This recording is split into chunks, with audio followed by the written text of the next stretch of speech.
Sir video चालू है video. हाँ लाइव चल रहा है।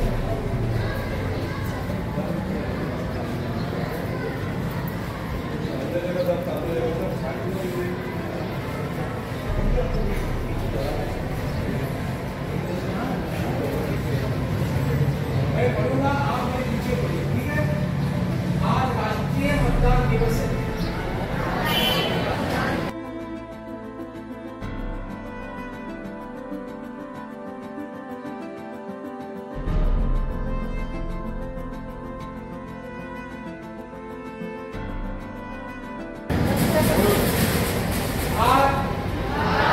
राष्ट्रीय मतदान दिवस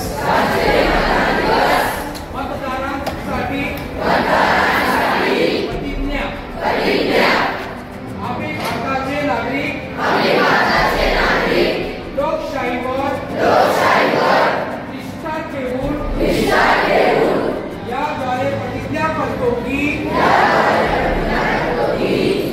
आपल्या देशाच्या लोकशाही परंपराचे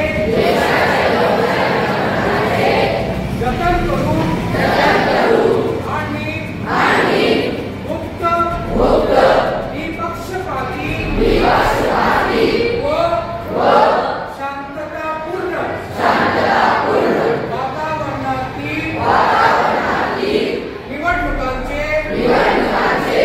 पावित्र्य राखू व प्रत्येक निवडणुकीत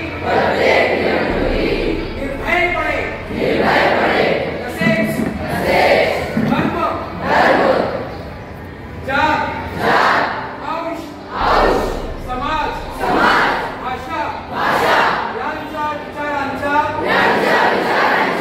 प्रभावाखाली न येता किंवा कोणत्याही प्रलोभनास बळी न पडता मतदान करू।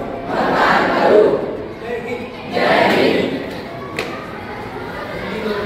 देखिए बच्चों, ये जो है ये आपको पता होगा कि इलेक्शन है 20 तारीख के महाराष्ट्र के असेंबली इलेक्शन है और महाराष्ट्र की नई हुकूमत बनेगी उस इलेक्शन के नतीजे के बाद में। और ये कोई पार्टी के लिए नहीं होता है, बल्कि जिनकी पार्टी की हुकूमत बनेगी अक्सरियत होगी उसकी हुकूमत बनेगी।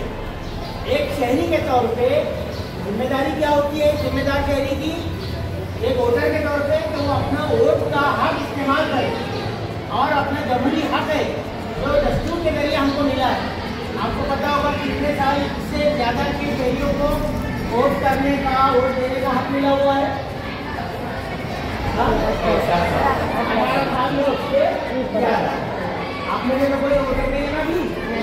हाँ अभी आप नहीं है, लेकिन आप 3 साल के बाद वोटर बनेंगे। अगले इलेक्शन में आप भी वोट इंशाल्लाह देने वाले बन जाए, अगला इलेक्शन आएगा। लेकिन अभी से इस चीज़ की बेदारी पैदा करने के लिए लोगों को ढंग से वोट देने के लिए बोले। हम तो कोई पार्टी का नहीं बोल रहे हैं, हम क्या बोल रहे हैं, वोट दो।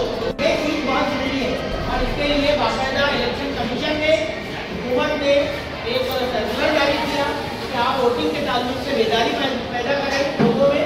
और ये बेदारी कैसे जाएगी, ज़्यादा पैदा होगी लोगों में, आवाम तक कैसे जाएगी, आप लोगों के थ्रू जाएगी, आप लोगों के जरिए जाएगी। तो आप लोग जाएँ लोगों में, यानी अपने घर में जरूर बोलें कि भाई आज इलेक्शन है, हमारा वोट नहीं है, लेकिन अपने आपको भाइयों को बहनों को अपने घर के किधर अफराद को वोट जरूर देने जाना चाहिए, क्योंकि आपका वोट का हक समझ में आ गया।